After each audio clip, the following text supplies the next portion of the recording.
함께 나눌 말씀의 제목은 다 경배하자 주길입니다.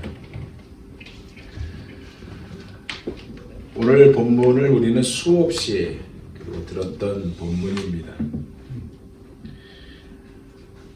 특별히 성탄을 맞이할 때 가장 많이 우리가 나누는 본문이 또한 이 본문입니다.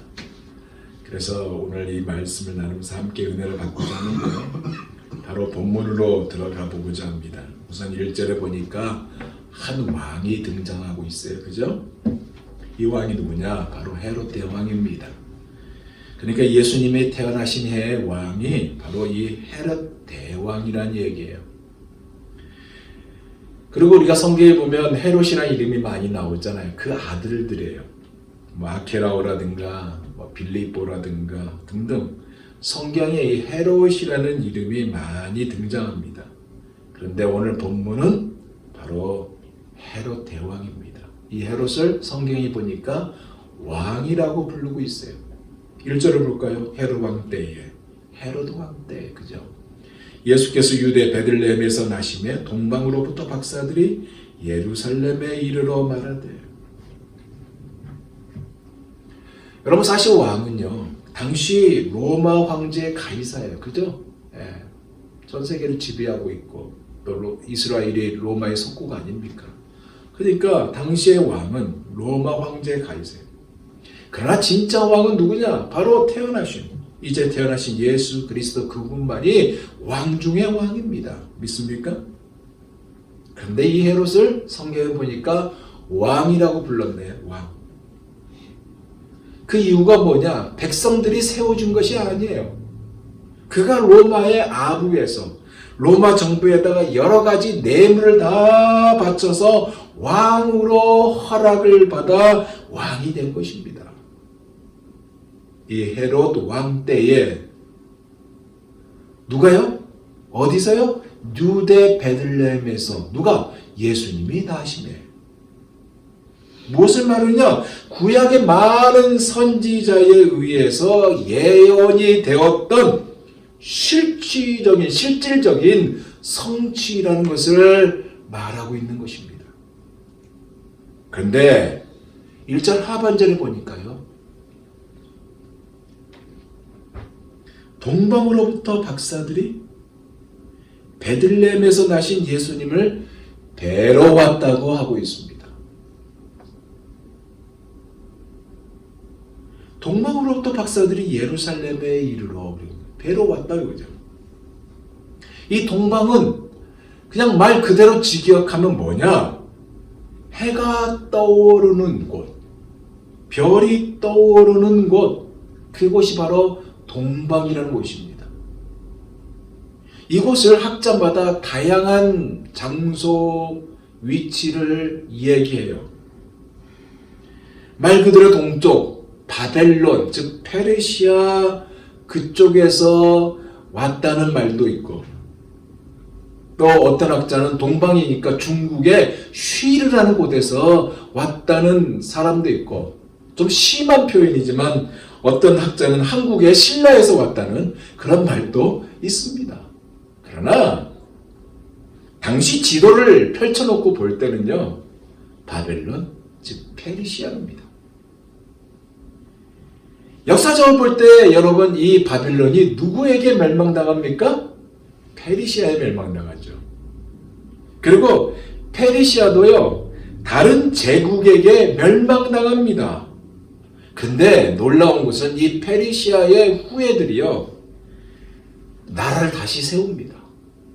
그래서 나라를 다시 세우면서 이름을 붙였는데 그 이름이 뭐냐? 파르티아 제국이에요.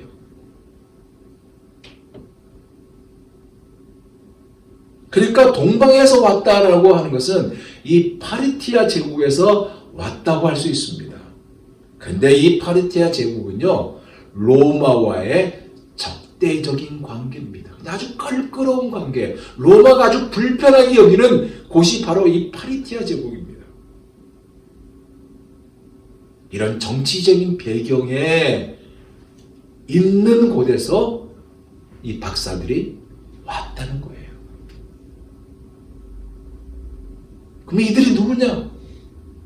어떤 이들은 점성술사다 그래요. 점을 봐주고 그들의 미래를 봐주는 점성술사다. 그런데요, 이 원문을 보니까 이 동방박사에 대한 이름이 뭐냐면 마고이, 마고스라고 이렇게 적혀 있어요. 이 의미는 뭐냐면 별을 연구하는 천문학자라는 의미입니다. 그러니까 별을 연구하는 이들을 가리켜서 마고이, 마고스, 즉 천문학자들이 찾아왔어요. 근데 여러분 아시다시피 고대에는 천문학이 굉장히 발달되어 있잖아요. 이들은 매일 하루도 빠짐없이 별을 바라보면서 연구하고 그리고 천체의 움직임에 따라 사회도 미래 일어날 일들도 예측하고 정책에도 반영을 했던 일들은 우리가 이 자료를 통해서 역사적인 자료를 통해서 충분히 보는 것들입니다. 이들이 이 일을 했던 거예요. 근데 이들이 예루살렘에 와서 첫 마디가 뭐냐? 2절 보니까 유대인의 왕으로 나신 이가 어디 계시냐? 우리가 동방에서 그의 별을 보고 그에게 경배하러 왔노라 하니. 이게 무슨 말일까요? 유대인의 왕으로 나신 이가 어디 계시니? 동방에서 우리가 그의 나심을 무엇으로 보고? 별을 보고 뭐하러? 경배하러 왔다라고 이야기하고 있는 것입니다. 이것은 무엇을 말하는 것일까요? 이것은요, 이들이 성경적인 근거와 역사적인 근거의 그 만나는 교차점, 접합점을 가지고 말을 하고 있다는 거예요. 이게 무슨 얘기일까요? 자신들이 단순히 별만을 보고 오지 않았다는 얘기가 그 안에 내포되어 있다는 것입니다. 그래서 우리가 한번 성경적인 근거를 한번 찾아보자고요. 우리 다 같이 민수기 24장 17절 한번 찾아보세요. 민수기 24장 17절. 민수기 24장 17절입니다. 자, 찾았으면 우리 한 목소리 한번 읽어볼게요. 민수기 24장 17절. 내가 그를 보아도 이때 일이 아니며 내가 그를 바라보아도 가까운 일이 아니로다. 한 별이 누구에게서? 야곱에게서 나오며 한 규가 별. 규라는 단어는 여러분 전통적으로 보실 때 메시아를 상징할 때 쓰는 은어적 표현들입니다. 여기 한 별이 야곱에게서 나오며 한 규가 이스라엘에서 일어나서 모압을 이쪽에서 저쪽까지 쳐서 무찌르고 또 셋의 자식들을 다 멸하리로다.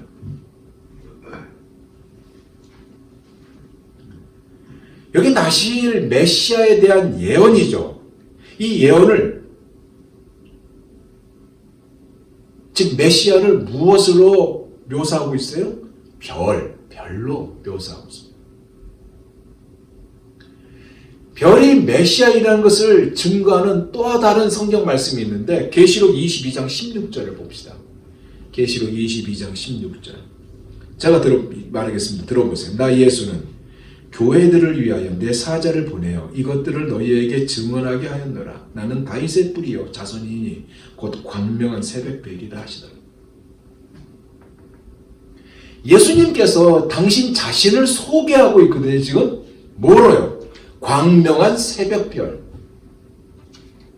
즉 메시아라는 이것을 별이 묘사하고 있다는 얘기입니다. 그래서 별은 뭐냐? 결국 오실 그리스도를 상징하고 있는 것이고, 즉 민수기에서 예언되었던 이 메시아, 별이 상징하고 있는 이 메시아, 이것이 계시록에서는 어떻게 성취되었는가를 보여주고 있는 거예요. 근데 아까도 말했듯이 이들이 온 곳이 어디예요? 동방이라고 했습니다. 동방. 이 동방이 주는 의미를 한번 성경적으로 한번 생각해 보자고요. 창세기 3장 24절을 한번 찾아봅시다. 창세기 3장 24절. 창세기 3장 24절이에요. 다 찾으셨죠? 그럼 한 목소리 같이 읽어봅니다. 창세기 3장 24절 시작. 이같이 하나님이 그 사람을 쫓아내시고 에덴 동산 동쪽에 그룹들과 두루 도는 불칼을 두어 생명나무의 길을 지키게 하시니라. 여기 에덴 동산에서 쫓겨난 이가 누구예요? 아담과 하와 아닙니까? 타락한 이가. 어디로 갔다고요? 동쪽으로 갔어요. 근데 희한하게 동방 박사들이 실질적으로 어느 쪽에서 왔어요? 동쪽. 무엇을 따라서? 별을 따라서. 동쪽이 주는 의미를 한 번 더 찾아봅니다. 창세기 4장 16절이에요. 창세기 4장 16절. 제가 좀처럼 성경을 안 찾게 하는데 오늘 좀 찾게 합니다. 창세기 4장 16절. 봅시다. 같이 읽어요. 가인이 여호와 앞을 떠나서 에덴 동쪽 롯 땅에 거주하니. 가인도 범죄한 후에 쫓겨났어요. 쫓겨난 곳이 어디라고요? 동쪽이에요. 동쪽. 자, 창세기 13장 11절을 또 한번 찾아봅니다. 창세기 13장 11절. 같이 한번 읽어봅니다. 창세기 13장 11절 시작. 그러므로 롯이 요단 온 지역을 택하고 동으로 옮기니 그들이 서로 떠난지라. 롯이 믿음의 아버지 아브람을 떠나서 옮겨갔습니다. 어디로 옮겨갔어요? 동쪽. 그것이 어딜까요? 소돔과 고모라. 창세기 25장 한 마지막으로 25장 6절을 찾아봅니다. 창세기 25장 6절. 창세기 25장 6절. 같이 읽어봐요. 시작. 자기 서자들에게도 재산을 주어 자기 생전에 그들로 하여금 자기 아들 이삭을 떠나 동방 곧 동쪽 땅으로 가게 하였더라. 아브라함의 서자들도 어디로 가요? 동쪽. 동쪽은 뭘까요? 하나님을 등진 인류의 행로입니다. 통섭적으로 하나님을 등진 인류의 행로의 상징이 동쪽이에요. 근데 오늘 본문에 보니까 이 박사들이 어느 쪽? 동쪽. 즉 바벨론, 파르시아, 파르티아 이 제국에서 왔다고 하고 있어요. 무엇을 의미하고 있는 것일까요? 어마어마한 것이 담겨 있어요. 이 안에. 그것이 뭐냐? 인류의 구원의 시작과 회복이 담고 있어요. 인류의 구원의 시작과 회복이에요. 왜 그럴까요? 여러분 이거 한번 생각해 보세요. BC 600년 전에 이스라엘이 포로로 끌려가죠. 이들이 부패하고 타락했던 이스라엘 그 당시 아닙니까? 그래서 하나님의 진노로 포로로 끌려가요. 어디로 끌려갑니까? 동쪽으로 끌려가요. 바벨론, 페르시아 땅으로 끌려갑니다. 하나님을 배반하고 폐역하고 떠났던 인류가 쫓겨난 방향이 이 상징적인 곳으로 이들이 쫓겨나요. 포로로 잡혀가요. 그런데 그쪽에서 다시 왔다? 인류의 회복이랄 것입니다.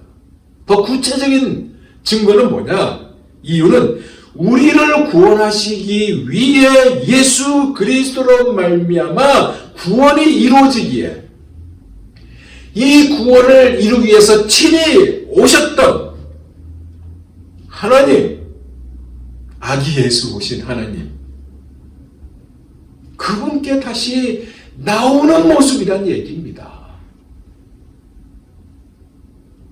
그럼 이 동방의 박사들은 여러분 어떻게 아기 예수가 태어날 것을 알았을 거고 별을 아무리 연구하는 사람이라 할지라도 이것을 뛰어넘어 별을 보고 파르티아 제국과 로마는 아주 불편한 관계, 적대적인 관계라고 있어요. 그러니까 목숨을 건 죽음을 건 여정을 시작했을까요? 즉 정치적으로 볼 때 적대 국가의 사람들이요 로마의 속국인 유대 땅에 들어와서요 이 땅의 왕이 나신 그분이 어디에 계시냐고 목숨을 건 지금 현재 실질적으로 헤롯 대왕이 있는데도 불구하고 목숨을 건 이 질문을 던진 근거가 무엇이겠냐 이거예요. 저는 이 말씀을 묵상하면서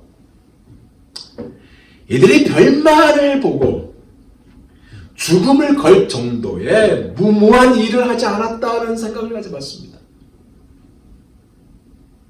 그것이 뭐냐? 이들 안에 있었던 그 신앙의 연결고리가 있지 않았을까 하는 생각을 가져봤어요. 그럼 이들이 갖게 된 이 신앙의 연결고리가 무엇이었을까? 저는 다니엘을 생각 안 할 수가 없었어요. 그 한 사람. 여러분 하나님의 말씀을 거역하고 이스라엘 백성들이 유대 땅에 포로로 끌려갔다고 그랬습니다. BC 600년에. 하나님의 심판으로 포로로 끌려간 그쪽 동쪽 바벨론 그리고 페르시아가 그곳이라고 했어요. 이때 끌려간 자들이 여러분 무능하고 돈도 없고 아무것도 없고 천박한 사람이 끌려갔나요? 그렇지 않았어요. 유능한 자들, 똑똑한 자들이 끌려갔습니다. 그 중에 대표적인 인물이 누구예요? 다니엘이에요. 그가 비록 어린 나이에 끌려왔지만 결국 어디에요? 바벨론 제국의 국무총리까지 올라간 그였습니다.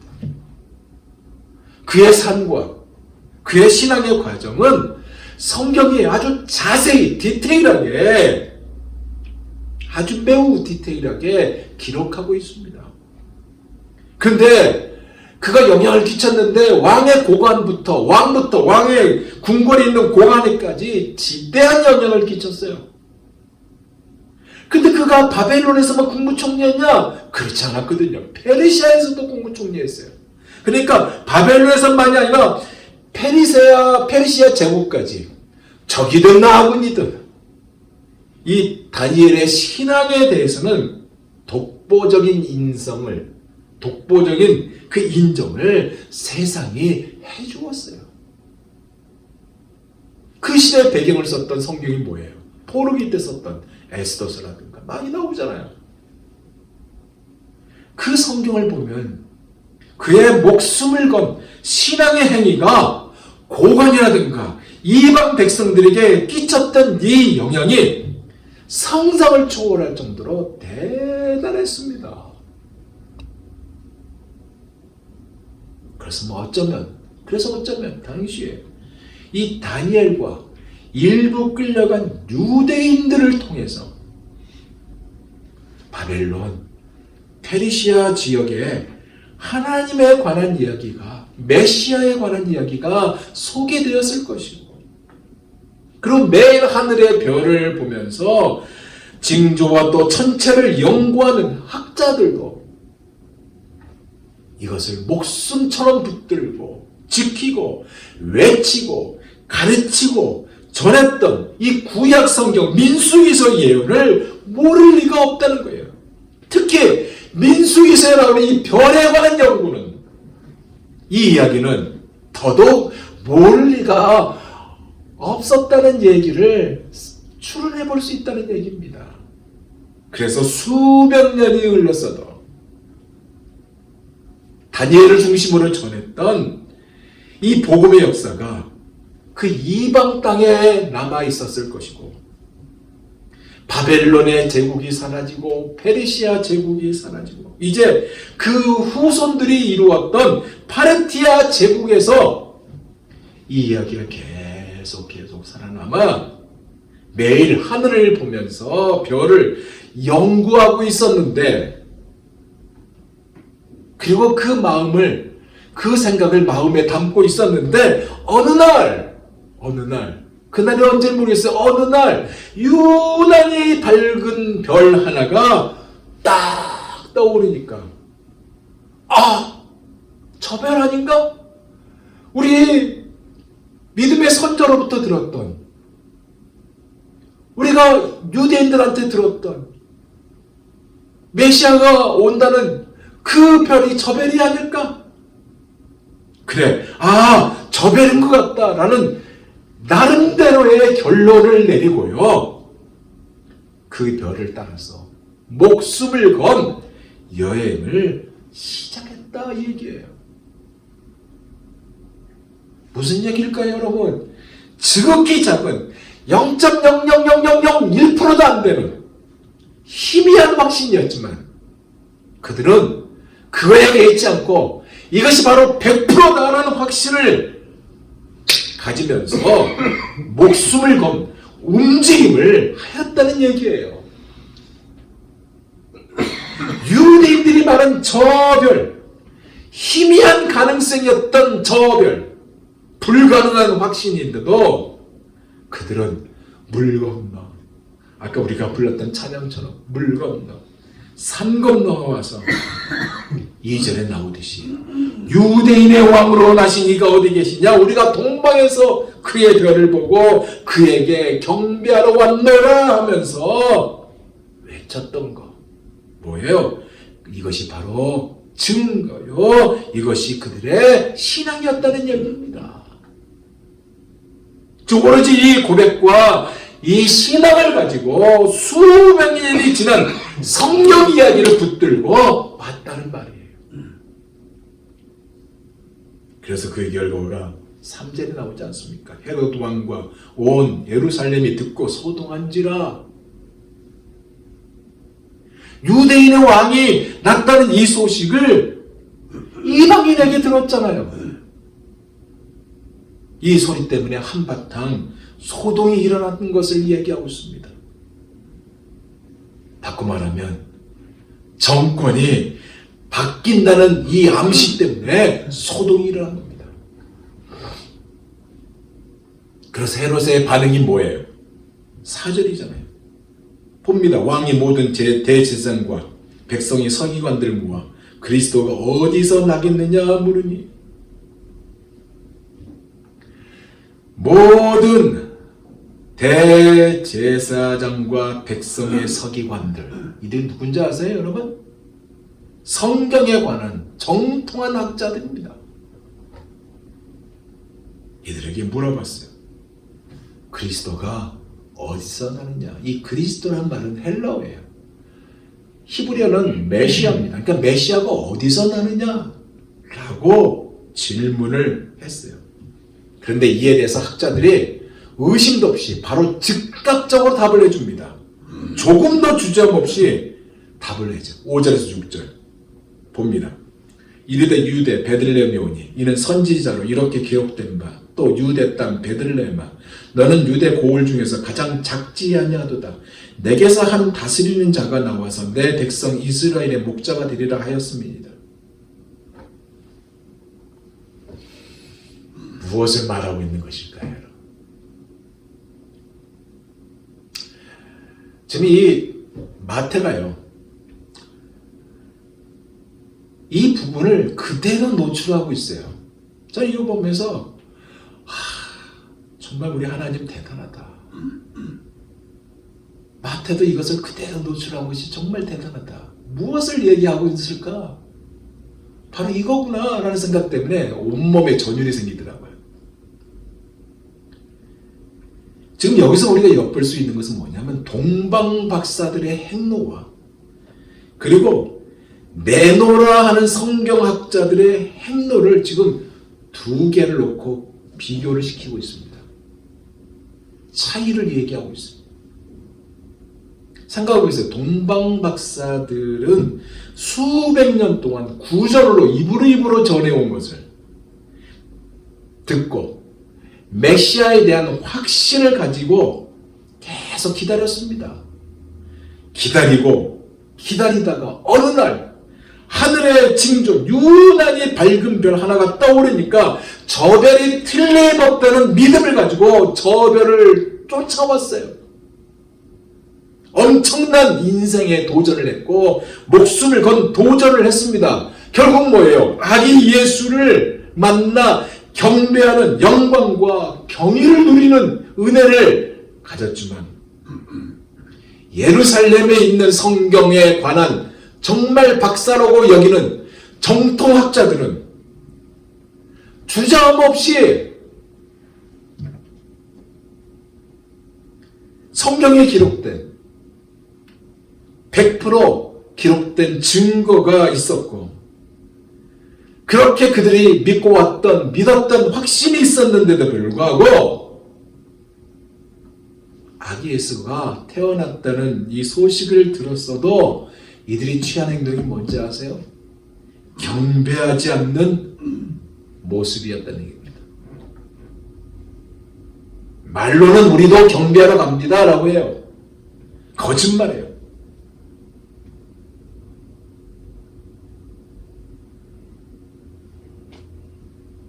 저는 이 말씀을 보면서 나도 이 모습이 아닐까 하는 생각을 가져봤습니다. 우리가 매년 맞는 크리스마스예요.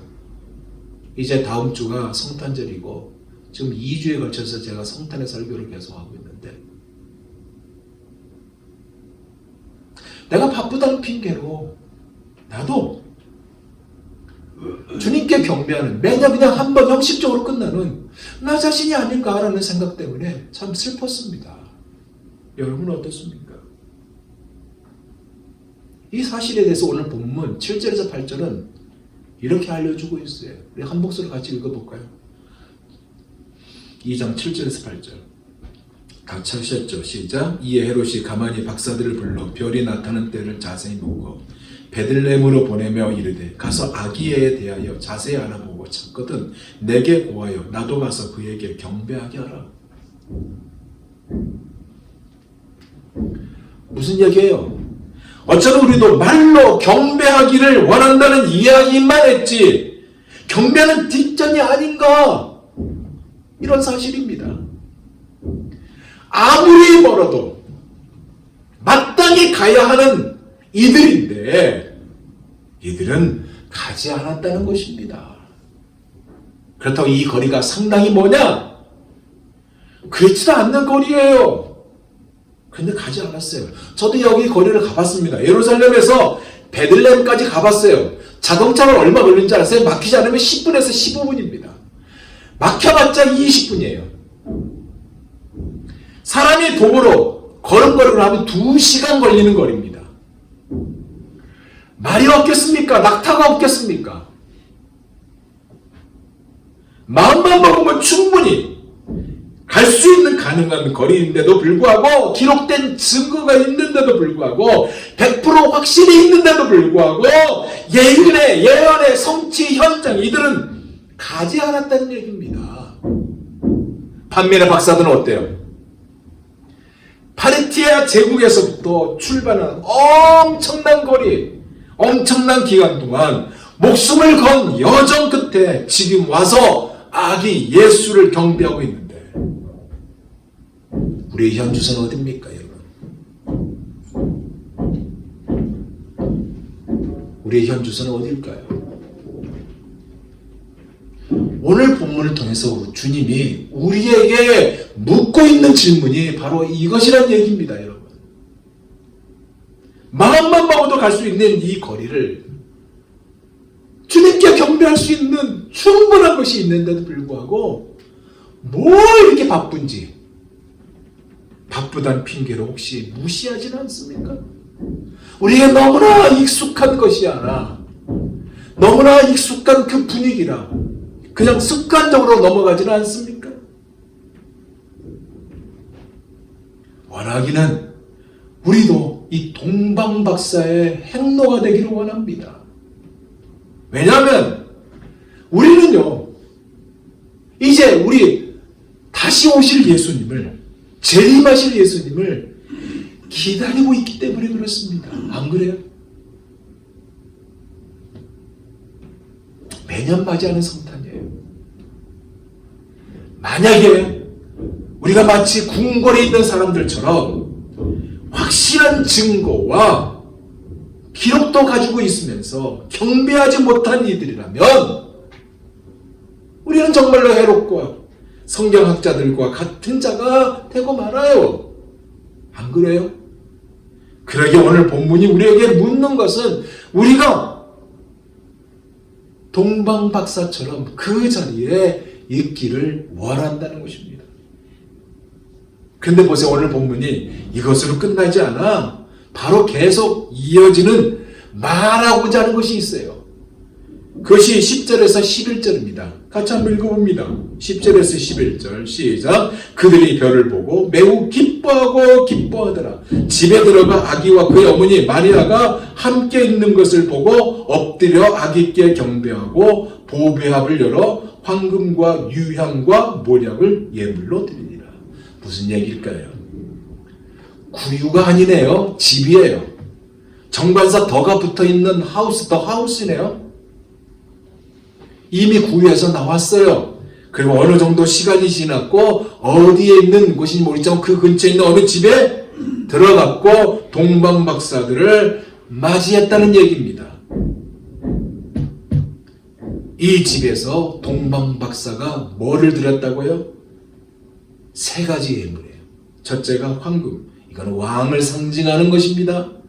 유향, 이건 선지자를 상징하는 거예요. 마지막 몰약을 드렸어요. 뭐예요? 제사장을 상징하는 거고 죽음을 상징하는 거예요. 이것을요, 이들은 그 어느 날 떠올랐던 유난하게 밝게 비쳤던 그 별을 따라 와서 드렸던 것이고 아기 예수의 탄생을 경이롭게 경애하였던 것입니다. 무엇을 말할까요? 이들은 기다렸잖아요. 맞습니다. 기다린 자만이 이 기쁨을 누린다는 얘기입니다. 여러분, 기다리면 기쁨을 줘요. 우리는 누굴 기다려요? 아까도 말했듯이 다시 오실 주님을 기다립니다. 신앙생활의 여정은요, 끝까지 기다리는 거예요.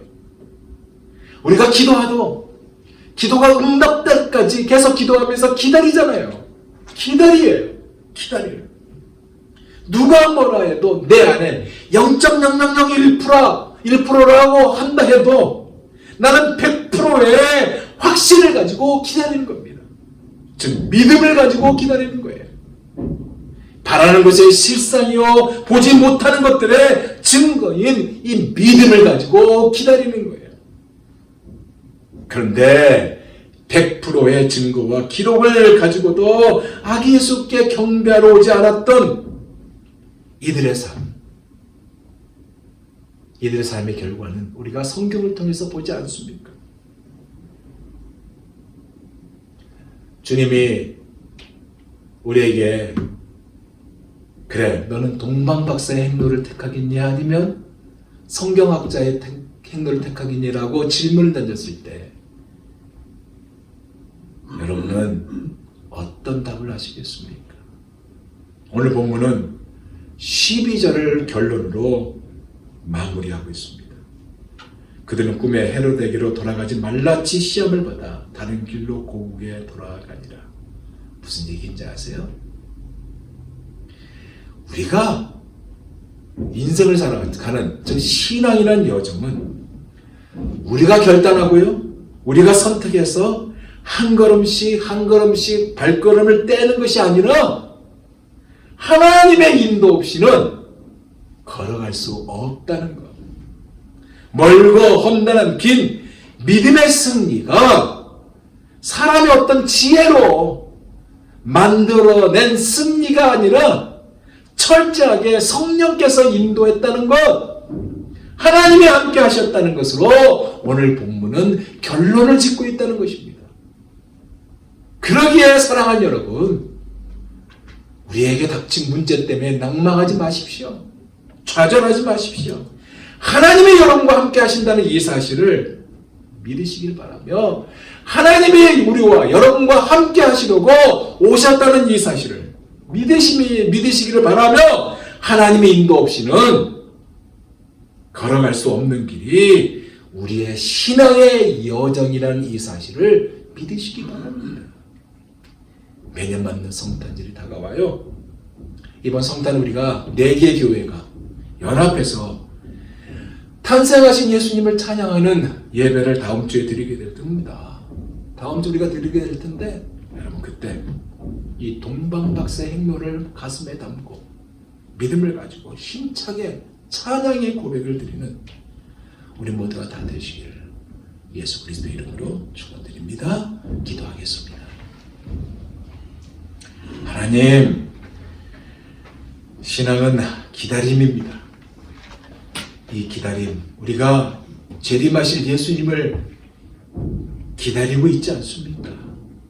믿음을 가지고 기다리는 우리의 모습, 마치 동방박사 이들이 수백 년 동안 전해온, 구절로 전해온 그 말씀을 붙들고 기다리고 기다리다가 마침내 아기 예수, 왕으로 오신 주님을 맞이하고 경배했던 것처럼 우리도 삶 속에서 주님과 함께 동행하고 함께 하신 주님의 은혜를 체험하면서 재림하실 주님을 기다리고 주의 아름다운 열매로 감사와 찬송을 올릴 수 있는 우리 모두가 다 되게 하여 주옵소서. 이번 한 주간이 이런 은혜 가운데 보낼 수 있는 한 주간이 되게 하여 주옵소서. 예수님 이름으로 기도하옵나이다.